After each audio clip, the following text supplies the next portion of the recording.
Maintenant, pour finir cette leçon, nous allons finir en disant ceci.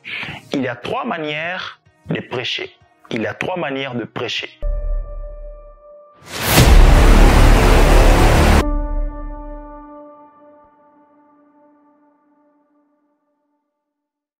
La première, je ne dirais pas que c'est l'une des manières, mais je l'ai inclus juste pour nous faire comprendre quelque chose. 3 manières de prêcher.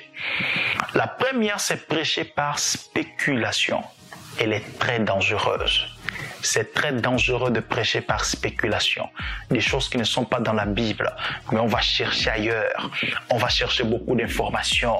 Et quand il n'y a pas quelque chose dans la Bible, on est capable de créer des choses qu'on appellera après révélation. Mais en vérité, ce ne sont que des spéculations. Laissez-moi lire un verset pour vous. Apôtre Paul en a parlé. Il dit ceci dans le livre de 1 Timothée, chapitre 1, versets 3 à 4. Il dit: en partant pour la Macédoine, j'étais encouragé à demeurer à Éphèse pour avertir certains de ne pas enseigner des doctrines étrangères à la foi, qu'ils cessent de porter leur intérêt à des récits de pure invention, des personnes qui vont dans les récits, ainsi de suite, et à des généalogies interminables. Écoutez ce qu'il dit par la suite.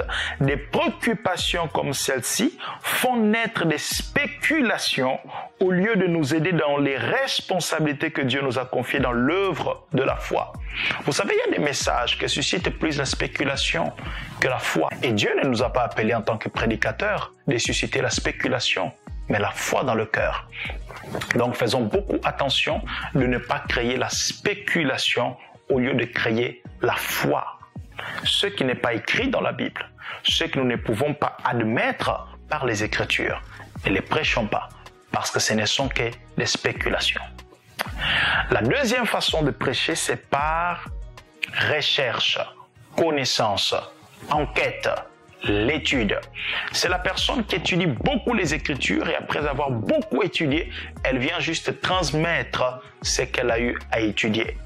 Et la dernière manière de prêcher, c'est par révélation. Je dirais que ces 2 dernières manières de prêcher, un bon prédicateur doit les combiner. Prêcher par enquête, connaissance, recherche, étude et par révélation. Un prédicateur doit être comme un être humain qui a 2 mains. La première va dans les profondeurs, c'est lui qui cherche, c'est lui qui étudie. Et la deuxième va dans les hauteurs, chercher la révélation.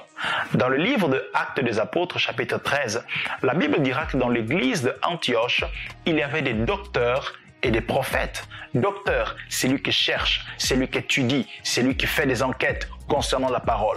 Prophète, c'est lui qui reçoit la révélation. Et cette église était une église équilibrée parce qu'il y avait des docteurs et des prophètes. Un bon prédicateur est celui qui est, comprenez-moi bien, et un bon prédicateur est celui qui est docteur et à la fois prophète. C'est lui qui fait des enquêtes, c'est lui qui fait des recherches, mais qui également, après avoir fait toutes ces recherches, dit: Dieu, qu'est-ce que tu as à dire à ton peuple?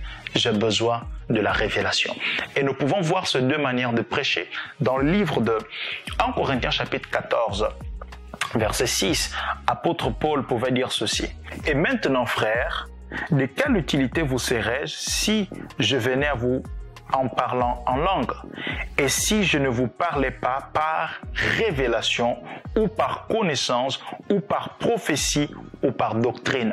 Apôtre Paul utilise ici 4 termes et nous pouvons les regrouper dans 2 groupes.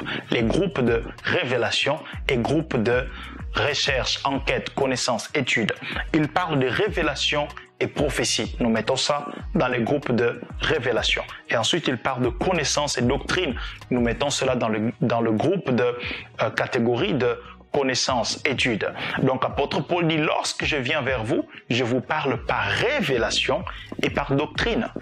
Autrement dit, par connaissance, par enquête, par étude.